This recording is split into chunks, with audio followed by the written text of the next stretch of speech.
that was a track I'm working on for Gene Simmons, the new LA Kiss show.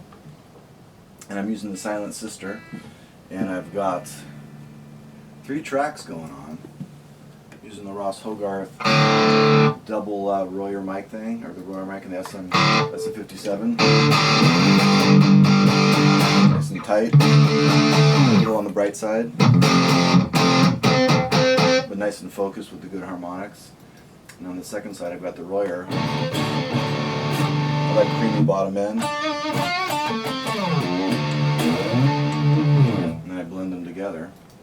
And this one I'm kind of leaning on the SM57 because it's got a little bit more attack and shows a little more percussion from the amp.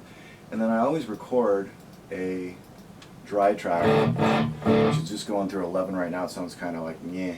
I would probably not use it. I would probably just use the sparkle from the guitar. Sometimes I like a dry guitar track to bleed into the amp scale. Makes the chords stand out a little bit more. And on this track I'm getting ready to do the bass and also a counterpart. This is for the LA Kiss show for Gene and the producers for Gene Simmons.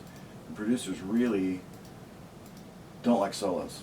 I did a couple of solos, they're like, hey, none of that progressive rock stuff. So I'm doing, on this one I'll do like more of a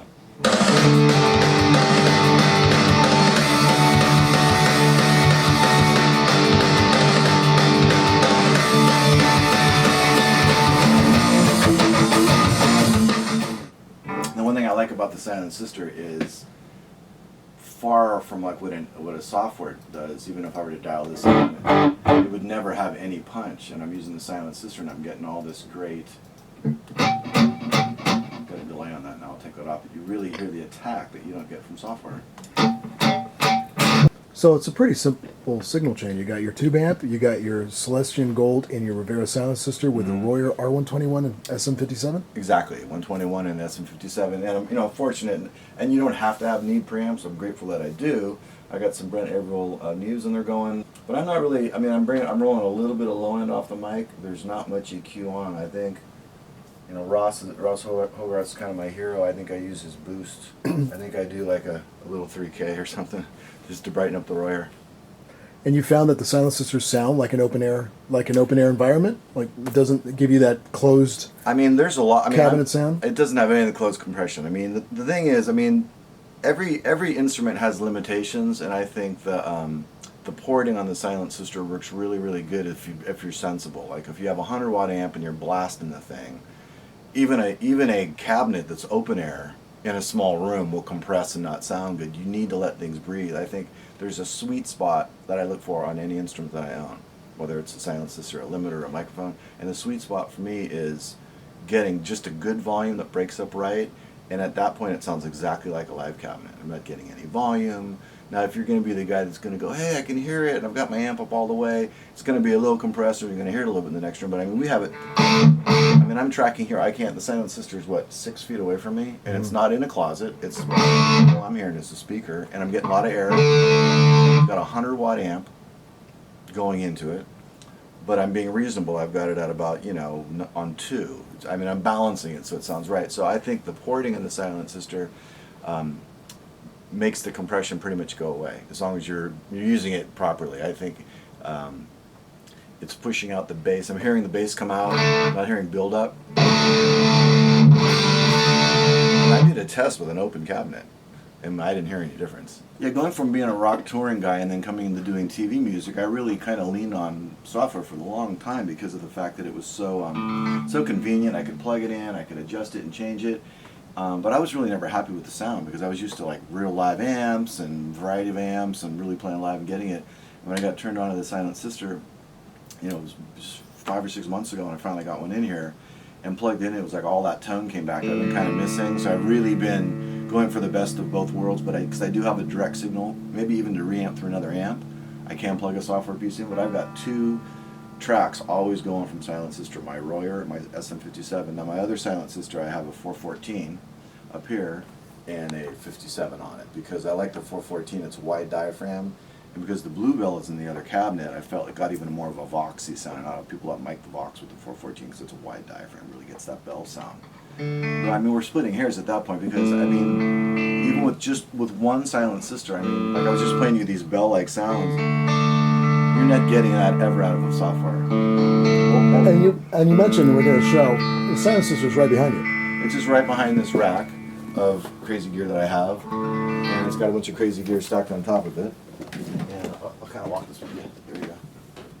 And it's got some limiters and crazy stuff, but it's sitting right there. It's not in a cabinet, and I'm playing right here, and I've got it up enough to get my tone, more than loud enough to track, and certainly aggressive.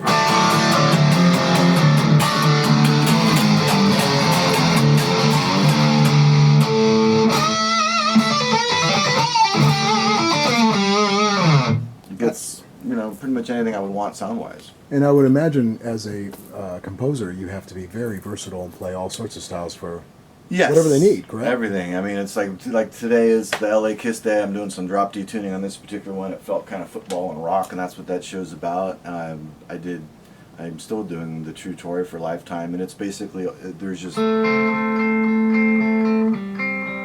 very simple guitar parts. She's spilling her life onto the TV, so it could be very simple pedals. A little echo maybe I might add to it, but with a real amp, it even sounds more emotional. The thing is, and I say this about a lot of the gear I have in here. I'm attached to all the gear I have in here, and people come in, why do you have all this gear? And I like the way it makes me feel. To me, music's about a feeling, and when you record, you capture the feeling you have. So if I need one mic and one preamp to get that feeling, that'd be rock and roll. For me, I like variations of colors. Often I'll go through here and someone will come by and goes, what happened to your mastering setup? I said, I just changed it out. It's like a new season. I'm trying some new things out. I like to kind of get unpredictable sounds or try different things from time to time.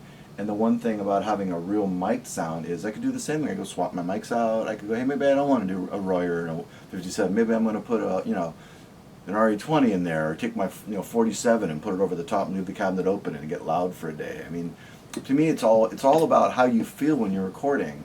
And when I'm using Silent Sister, I feel like I'm sitting. I feel like I can close my eyes and feel the Marshall blowing the wind across my pant leg like I did when I was touring all the time. It's that real. It just makes me want to stand up and play. Literally, and this is an absolute truth. I sat down and played cues for like the last year and a half or 2 years here. Ever since it makes me want to stand up and come back out. Because it has that feeling. I want to.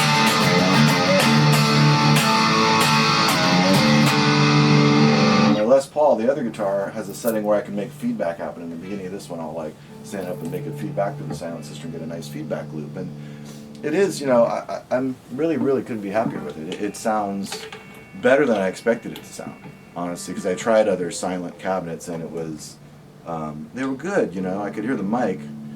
The two big bonuses for me is that at the port you're letting the air out so you don't get the compression, and that you have two mics inside. To me, those two things separate it, make it more magical, because I can pick two mics. And I can't say, I always mic two. I could say I really want the Royer because I'm doing a solo. A lot of times I'll have a track and when it comes to the solo, I'll automate the Royer up a little bit and the SM50 down, because 57 down, because the Royer's just smoother. But it can be dark for chords, so it is, it's sort of application based. And having the Silent Sister with two mics is golden. I mean, it just allows more ability to adjust as you go. I mean, for me, I don't think it's just composing. I think when you're making a record and you're doing a track and you're working with a producer and you're like, this sounds amazing, and you're tracking it, and all of a sudden you layer in some keyboards and some background harmonies, and all of a sudden, wow, I wish the guitar was a little darker. So, okay, great, we'll bring the Royer up. Or it's a little bit too muddy.